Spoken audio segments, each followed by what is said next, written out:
सोचिए, लाखों साल पहले जब इंसान न तो लिखना जानता था, न किताबें थी, न विज्ञान की प्रयोगशालाएं, फिर भी उसके मन में सबसे बड़ा सवाल था, मैं कौन हूँ, ये दुनिया कैसे चल रही है और ये सब क्यों है। एक आदिम मानव अपने छोटे से गुफा घर से बाहर निकलता है। रात के आकाश में अनगिनत तारे चमक रहे हैं। चांद की ठंडी रोशनी धरती को नहलाती है। सूरज की सुबह और शाम का चक्र उसके आंखों के सामने रोज घटता और बढ़ता है। ये दृश्य उसे डराता भी है और मोहित भी। डर इस बात का कि इन शक्तियों को अगर हम समझ नहीं पाए तो क्या होगा। मोहित इस बात से कि इन रहस्यों में कुछ अद्भुत शक्ति छिपी है। यही डर और आकर्षण धीरे धीरे इंसान के मन में धर्म और अंधविश्वास की नींव बन गए। फिर एक दिन इंसान ने आग देखी। एक छोटी सी चिंगारी ने उसकी दुनिया बदल दी। आग ने गर्माहट दी, खाना पकाने का साधन दिया और सुरक्षा प्रदान की। लेकिन अगर ये नियंत्रण से बाहर होती तो सब कुछ नष्ट कर देती। इसलिए इंसान ने आग को पूजना शुरू किया। जिसे उसने समझ नहीं आया उससे डर गया, और जिसे डर गया उसे पूजा करने लगा। यही प्रक्रिया धीरे धीरे हवा, पानी, सूरज, चांद और आकाश तक फैल गई। इंसान ने सवाल पूछना जारी रखा, क्यों बारिश होती है, क्यों सूरज रोज उगता है और डूबता है। जवाब न मिलने पर उसने कहानियां गढ़ीं, देवताओं की कृपा, प्रकृति की शक्तियां। कहानी के साथ साथ समाज ने नियम और रीति रिवाज बनाए।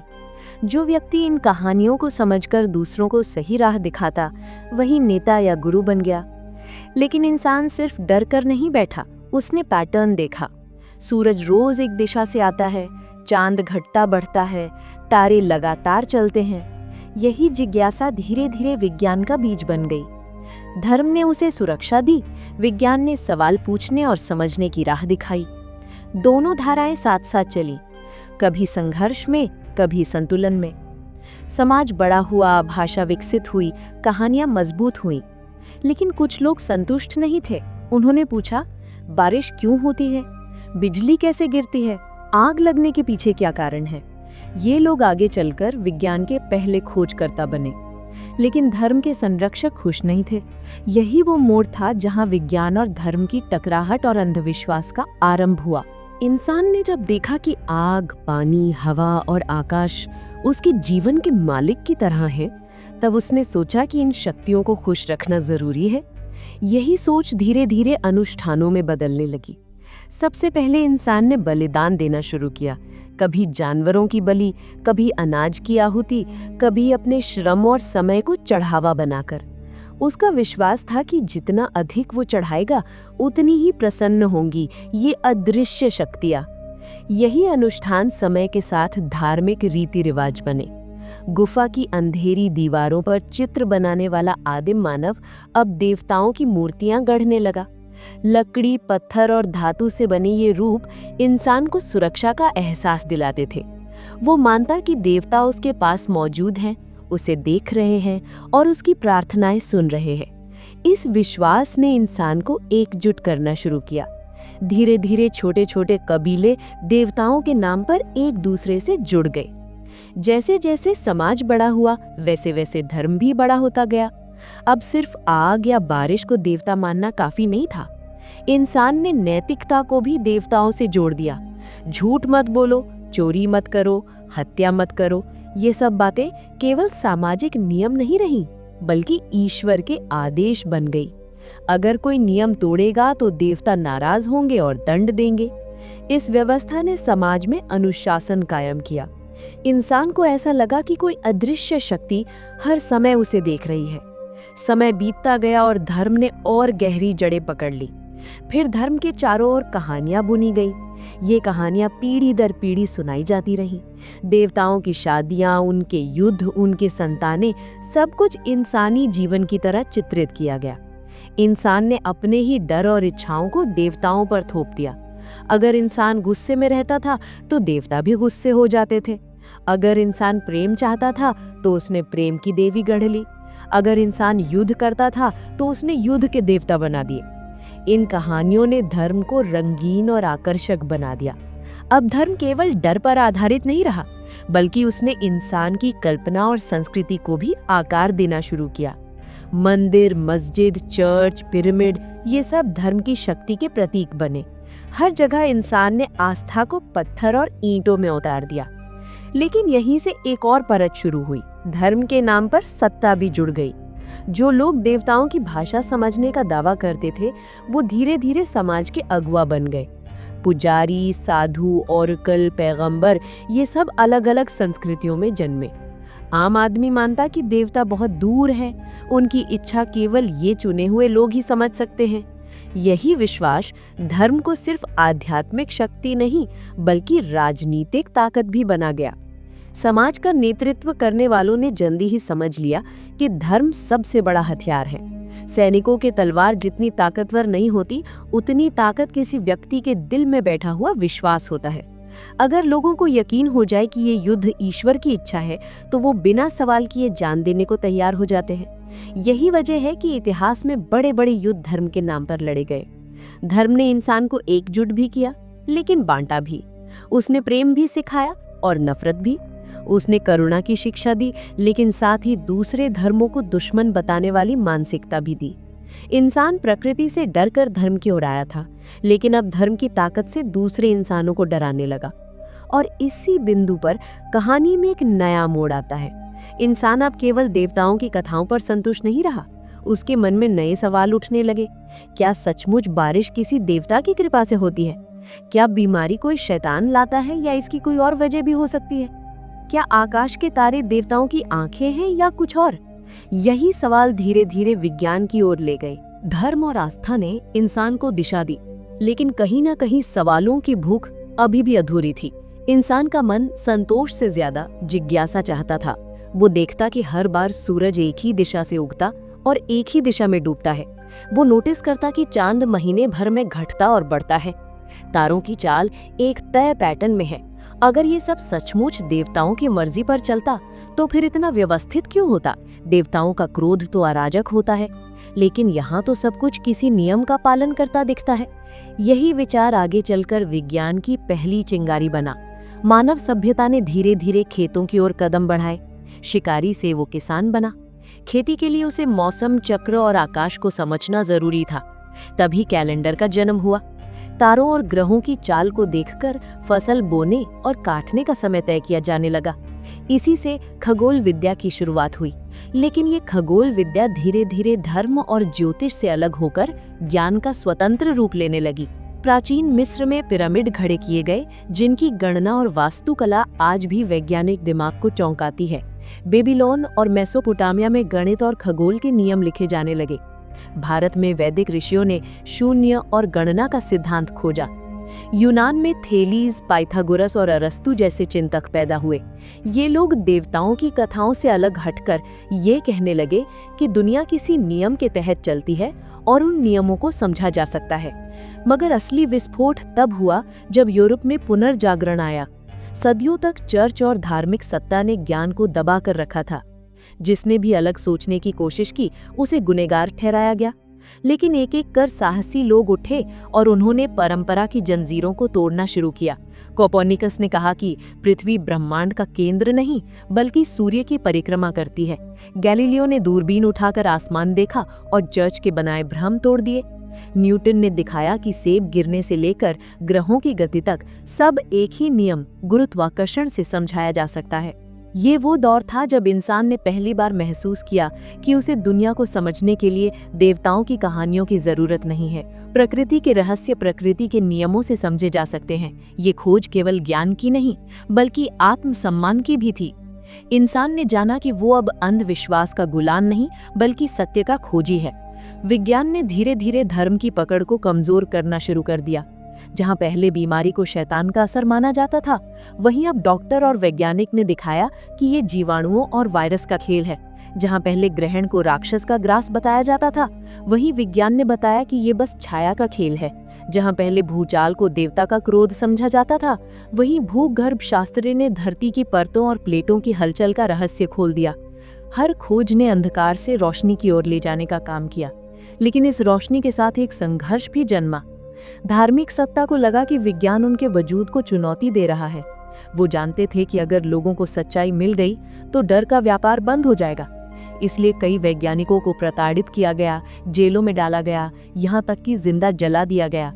लेकिन विचारों को कोई जेल नहीं रोक सकती है। धीरे धीरे विज्ञान ने धरती से लेकर आकाश तक हर रहस्य को खोलना शुरू कर दिया। भाप से चलने वाले इंजन ने औद्योगिक क्रांति लाई, बिजली ने रात को दिन बना दिया, रेडियो ने आवाज को हजारों मील दूर तक पहुंचा दिया, हवाई जहाज ने आकाश को इंसान के कदमों में ला दिया, और फिर कंप्यूटर और इंटरनेट ने पूरी दुनिया को जोड़ दिया। ये सब कुछ इसलिए संभव हुआ क्योंकि इंसान ने सवाल पूछना बंद नहीं किया। उसने परंपरा से बाहर निकलकर प्रयोग किए। उसने भरोसा किया अपनी आंखों, अपने तर्क और अपने अनुभव पर। और यही विज्ञान की असली ताकत है। लेकिन कहानी यहीं खत्म नहीं होती। विज्ञान ने भले ही इंसान को चांद पर पहुंचा दिया हो, लेकिन अंधविश्वास ने भी अपनी जड़ें छोड़ने से इनकार कर दिया। इंसान के भीतर का डर अब भी जीवित है। डर से ही धर्म जन्मा था और डर से ही अंधविश्वास फलता फूलता रहा। यही वजह है कि आज भी जब कोई ग्रहण लगता है तो लोग स्नान करने और मंत्र पढ़ने में लग जाते हैं। आज भी जब कोई बीमार पड़ता है तो दवा से ज्यादा झाड़ फूंक पर भरोसा किया जाता है। आज भी जब भविष्य की चिंता होती है तो लोग वैज्ञानिक कैलकुलेशन नहीं बल्कि ज्योतिषी की कुंडली पर भरोसा करते हैं। यहीं से शुरू होता है अगला अध्याय, अंधविश्वास का साम्राज्य। विज्ञान ने चाहे कितनी भी प्रगति कर ली हो, इंसान के भीतर का डर कभी पूरी तरह खत्म नहीं हुआ। यही डर अंधविश्वास की असली पूंजी बना। इंसान का दिल तर्क से ज्यादा भावनाओं पर चलता है। जब जीवन कठिनाइयों में फंसता है, जब मौत सामने खड़ी होती है, जब भविष्य धुंधला दिखाई देता है, तब इंसान आसानी से तर्क को छोड़कर उस चीज की ओर भागता है जो उसे झूठा ही सही लेकिन सुकून देती है। यही सुकून अंधविश्वास बेचता है।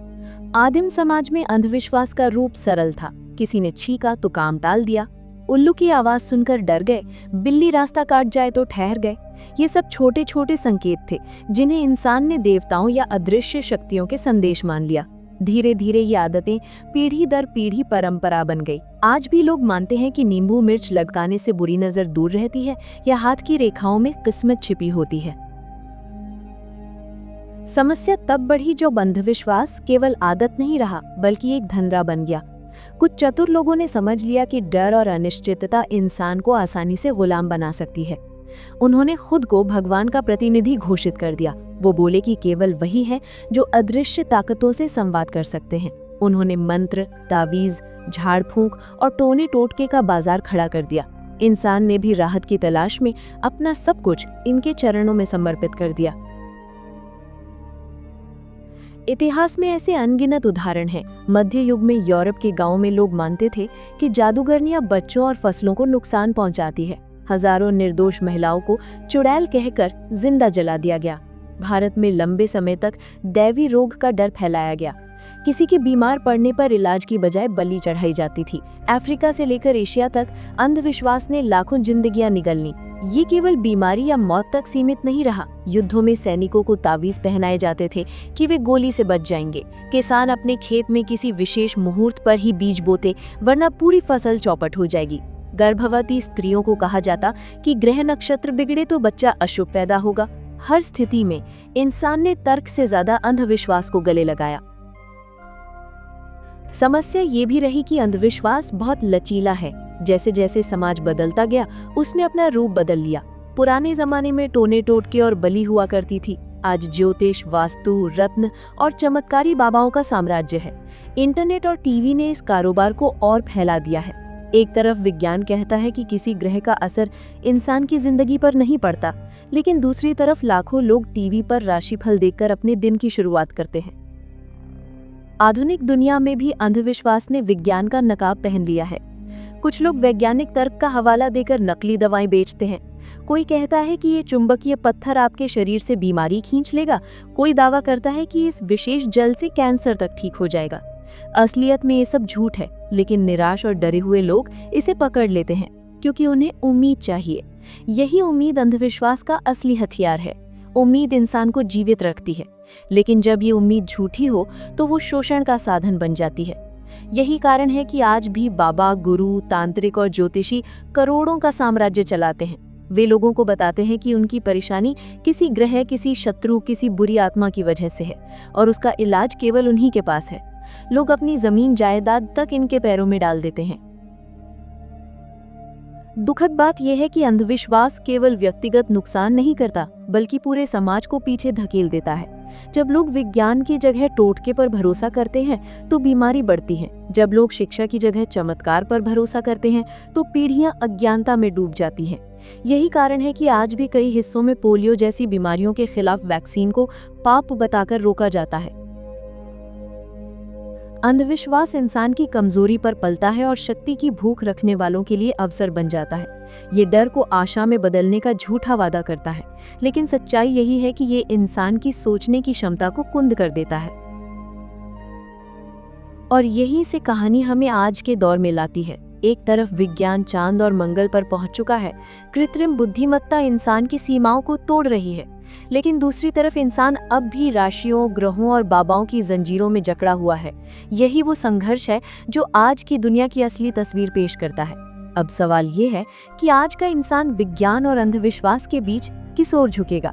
यही अगला हिस्सा है, आज का संघर्ष विज्ञान बनाम धर्म और अंधविश्वास।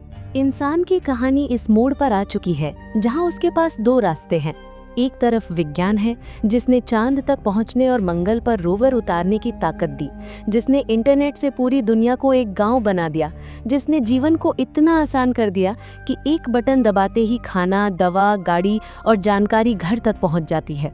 दूसरी तरफ धर्म और अंधविश्वास हैं जिन्होंने इंसान को मानसिक सहारा भी दिया है, लेकिन कई बार उसकी आंखों पर पट्टी भी बांधी है। सवाल यह है कि आज का इंसान किसे चुनेगा, तर्क को या विश्वास को? अगर हम हाल के दशकों को देखें तो ये संघर्ष हर जगह दिखाई देता है। कोविड महामारी इसका सबसे बड़ा उदाहरण है।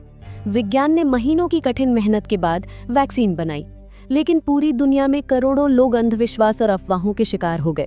किसी ने कहा वैक्सीन से नपुंसकता होगी, किसी ने कहा ये मौत की साजिश है, किसी ने धार्मिक कारणों से इसे पाप बताया। नतीजा ये हुआ कि जहां विज्ञान ने समाधान दिया, वहां अंधविश्वास ने लाखों जिंदगियां दांव पर लगा दी।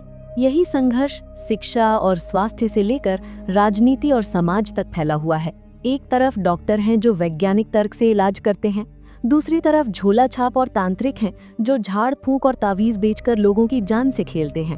एक तरफ इंजीनियर और वैज्ञानिक हैं जो शहरों को आधुनिक बनाने की कोशिश कर रहे हैं, दूसरी तरफ वास्तु और ज्योतिष के नाम पर अरबों का कारोबार खड़ा है। धर्म इस पूरे समीकरण में एक जटिल भूमिका निभाता है। धर्म ने इंसान को नैतिकता, करुणा और अनुशासन सिखाया है।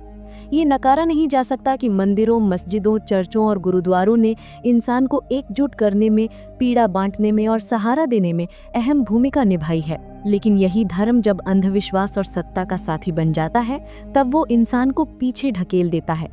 धर्म ने कई बार विज्ञान की खोजों को रोका, सवाल पूछने वालों को गुनहगार ठहराया और अपने विरोधियों को नष्ट करने की कोशिश की। आज विज्ञान और अंधविश्वास के बीच ये खींचतान पहले से कहीं ज्यादा दिखाई देती है। एक तरफ वैज्ञानिक कहते हैं कि जलवायु परिवर्तन सच है और हमें धरती को बचाने के लिए कदम उठाने होंगे। दूसरी तरफ कई धार्मिक नेता इसे ईश्वर की इच्छा बताकर इंसान की जिम्मेदारी से ध्यान हटाते हैं। एक तरफ कृत्रिम बुद्धिमत्ता इंसान की क्षमताओं को कई गुना बढ़ा रही है, दूसरी तरफ लोग डरते हैं कि ये राक्षस बनकर उन्हें निगल जाएगी। विज्ञान और अंधविश्वास की ये लड़ाई केवल तर्क और विश्वास की नहीं है, ये सत्ता और धन की भी लड़ाई है। अंधविश्वास हमेशा आसान जवाब देता है। किसी की बीमारी का कारण अगर ग्रह बता दिया जाए तो इंसान को सुकून मिलता है कि ये उसकी गलती नहीं है। किसी की गरीबी का कारण अगर जन्मपत्री से जोड़ दिया जाए तो उसे लगता है कि ये उसकी नियति है। विज्ञान के पास ऐसे आसान जवाब नहीं है। विज्ञान कहता है मेहनत करो, शिक्षा लो, इलाज लो, प्रयोग करो। और यही कारण है कि बहुत से लोग अंधविश्वास की मीठी गोली निगलना पसंद करते हैं, भले वो जहर ही क्यों ना हो। लेकिन इसके बावजूद विज्ञान का प्रकाश धीरे धीरे अंधकार को मिटा रहा है। जहां पहले ग्रहण को राक्षस का खेल समझा जाता था, आज बच्चे दूरबीन से उसे देखना चाहते हैं। जहां पहले चेचक को देवी का श्राप माना जाता था, वहां आज टीकाकरण ने उसे मिटा दिया है। जहां पहले लोग ज्योतिष से शादी तय करते थे, वहां अब कई परिवार शिक्षा, व्यक्तित्व और आपसी समझ को प्राथमिकता देने लगे हैं। बदलाव धीमा है लेकिन अटल है। भविष्य का इंसान कैसा होगा, ये इस संघर्ष के परिणाम पर निर्भर करेगा।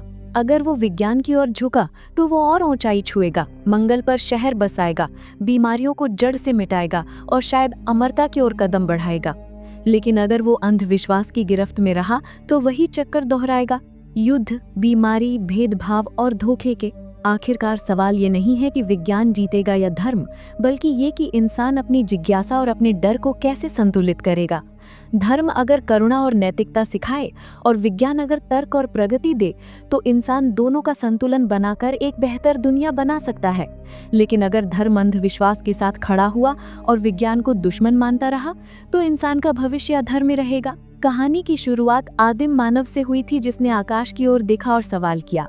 आज का इंसान भी उसी आकाश की ओर देख रहा है। फर्क बस इतना है कि अब उसके पास दूरबीन, उपग्रह और सुपर कंप्यूटर हैं। लेकिन सवाल वही है, मैं कौन हूँ, ये दुनिया क्या है और मेरा भविष्य किस ओर जा रहा है। विज्ञान इन सवालों के उत्तर खोज रहा है, धर्म उन्हें अर्थ देने की कोशिश कर रहा है और अंधविश्वास बीच में खड़ा इंसान को बहकाने की कोशिश करता है। अब चुनाव हमारे हाथ में है। मानव सभ्यता की पूरी कहानी को अगर ध्यान से देखा जाए तो ये एक निरंतर संघर्ष की कथा लगती है। ये संघर्ष है रोशनी और अंधेरे के बीच, सवाल पूछने की हिम्मत और बिना सोचे समझे मान लेने की आदत के बीच, ज्ञान और अज्ञान के बीच। कभी ये संघर्ष आग जलाने वाले पहले इंसान से शुरू हुआ, कभी ये गैलीलियो की दूरबीन में दिखाई देने वाले ग्रहों तक पहुंचा, कभी ये डार्विन के विकासवाद पर ठहरी बहस में झलका और कभी ये आधुनिक वैज्ञानिक प्रयोगशालाओं और धार्मिक सभाओं की बहसों में गूंजा। लेकिन एक बात हमेशा से सच रही है, इंसान ने अपने भीतर झांककर और प्रकृति को समझकर ही प्रगति की है, ना कि आंख बंद करके किसी अंधविश्वास पर भरोसा करके। आज जब हम 21वीं सदी के चकाचौंध में खड़े हैं, तो ये सोचना जरूरी है कि हमारी असली दिशा क्या है। विज्ञान ने हमें इंटरनेट, मोबाइल, एआई, रॉकेट और चिकित्सा दी। विज्ञान ने धरती के गर्भ में छिपे रहस्यों को खोला, समुद्र की गहराइयों में झांका और आकाशगंगा के पार तक पहुंचने की हिम्मत दी। लेकिन धर्म ने भी हमें खाली हाथ नहीं छोड़ा। धर्म ने हमें करुणा दी, विश्वास दिया, डर को सहने का साहस दिया और सबसे जरूरी, जीवन को अर्थ दिया। सवाल यह है कि जब दोनों ही अपने अपने ढंग से जरूरी हैं, तो फिर अंधविश्वास अब भी हमारे बीच जहरीली बेल की तरह क्यों फैला हुआ है? अंधविश्वास की सबसे बड़ी ताकत यह है कि वो इंसान के डर और लालच को पकड़ लेता है। इंसान हमेशा से मौत से डरता आया है, भविष्य को लेकर चिंतित रहा है और बेहतर किस्मत पाने का लालच रखता है। अंधविश्वास इन्हीं भावनाओं का फायदा उठाता है। वो कहता है, ताबीज पहन लो, ग्रह बदल जाएंगे, झाड़ फूक करवा लो, बीमारी ठीक हो जाएगी, पूजा करा लो, किस्मत बदल जाएगी। ये सब सुनने और मानने में आसान लगता है, लेकिन ये इंसान की तर्क शक्ति को धीरे धीरे कुंद कर देता है। और यही वजह है कि विज्ञान और धर्म के बीच की असली जंग विज्ञान बनाम धर्म नहीं है, बल्कि विज्ञान बनाम अंधविश्वास है। अब सवाल ये है कि भविष्य में कौन जीतेगा? क्या विज्ञान अंधविश्वास की दीवारें तोड़ पाएगा, या फिर अंधविश्वास इतनी गहरी जड़ें जमा चुका है कि विज्ञान केवल कुछ हिस्सों में रोशनी पहुंचा पाएगा? इसका जवाब उतना आसान नहीं है, लेकिन अगर इतिहास को देखें तो उम्मीद की किरण साफ दिखाई देती है। कभी लोग मानते थे कि धरती सपाट है, लेकिन आज बच्चा बच्चा जानता है कि वो गोल है। कभी लोग मानते थे कि ग्रहण राक्षस का खेल है, लेकिन आज वैज्ञानिक बच्चे दूरबीन लेकर उसे देखने को उत्साहित होते हैं। कभी लोग मानते थे कि चेचक देवी का श्राप है, लेकिन आज टीके ने उसे मिटा दिया है। ये सब बदलाव हमें बताते हैं कि विज्ञान धीरे धीरे ही सही, लेकिन हमेशा जीतता है। फिर भी खतरा बना हुआ है, क्योंकि अंधविश्वास अक्सर नए नए रूप में लौट आता है। सोशल मीडिया और इंटरनेट ने जहां ज्ञान को हर हाथ तक पहुंचाया है, वहीं अंधविश्वास और फर्जी सूचनाओं को भी बढ़ावा दिया है। कोई ये कहता है कि नींबू मिर्च से बुरी नजर हटती है, कोई ये फैलाता है कि चमत्कारी तेल से कैंसर ठीक हो सकता है, कोई ये साबित करने की कोशिश करता है कि विज्ञान तो बस अधूरा है, असली सच धर्म ग्रंथों में लिखा है। ऐसे हालात में इंसान को और भी सतर्क रहना होगा। यहाँ पर शिक्षा सबसे बड़ा हथियार है। अगर हम अपने बच्चों को तर्क करना सिखाएं, सवाल पूछना सिखाएं और विज्ञान की प्रक्रिया को समझाएं, तो आने वाली पीढ़ियां अंधविश्वास के जाल में नहीं फंसेंगी। धर्म अगर उन्हें करुणा, ईमानदारी और अनुशासन सिखाए और विज्ञान उन्हें प्रयोग और खोज की आदत डाले, तो ये दुनिया सचमुच बेहतर हो सकती है। अंत में यही कहा जा सकता है कि विज्ञान और धर्म इंसान की जिंदगी के दो पंख हैं, लेकिन अंधविश्वास वो बोझ है जो इंसान को उड़ने नहीं देता। हमें ये तय करना है कि हम अपने बच्चों को कौन सा विरासत देंगे, रोशनी की या अंधेरे की? क्या हम उन्हें कहानियों और डर के सहारे जीना सिखाएंगे या सवाल करने और खोजने की ताकत देंगे? और शायद यही इस पूरे विमर्श का असली निचोड़ है। इंसान को अब ये मानना होगा कि भगवान अगर कहीं है तो वो उसी में है जो खोज करता है, सवाल पूछता है और दूसरों के जीवन को बेहतर बनाने के लिए मेहनत करता है। असली चमत्कार ये है कि एक साधारण इंसान अपने दिमाग और जिज्ञासा से ब्रह्मांड के रहस्यों को समझ लेता है। यही विज्ञान है, यही धर्म का सबसे सुंदर रूप है और यही अंधविश्वास का अंत है। तो अगली बार जब आप किसी अंधविश्वास के जाल में फंसने लगे तो बस ये याद कर लीजिए, रोशनी हमेशा अंधेरे को हराती है, सवाल हमेशा खामोशी से ज्यादा ताकतवर होते हैं और इंसान हमेशा उड़ने के लिए बना है, रेंगने के लिए नहीं। और बस यही समाप्त होती है हमारी आज की कहानी, विज्ञान, धर्म और अंधविश्वास की ये लंबी यात्रा। अगर आपको ये पॉडकास्ट पसंद आया हो तो कृपया लाइक करना मत भूलिए। साथ ही चैनल को सब्सक्राइब करें ताकि आप मेरी अगली कहानियों और ज्ञान की यात्राओं से जुड़े रहें। मेरा नाम है अदिति और मेरा चैनल है अदिति इनसाइट। आपके साथ ये सफर साझा करके मुझे बहुत खुशी हुई। धन्यवाद और अगली बार फिर मिलेंगे नई कहानियों और नए विचारों के साथ।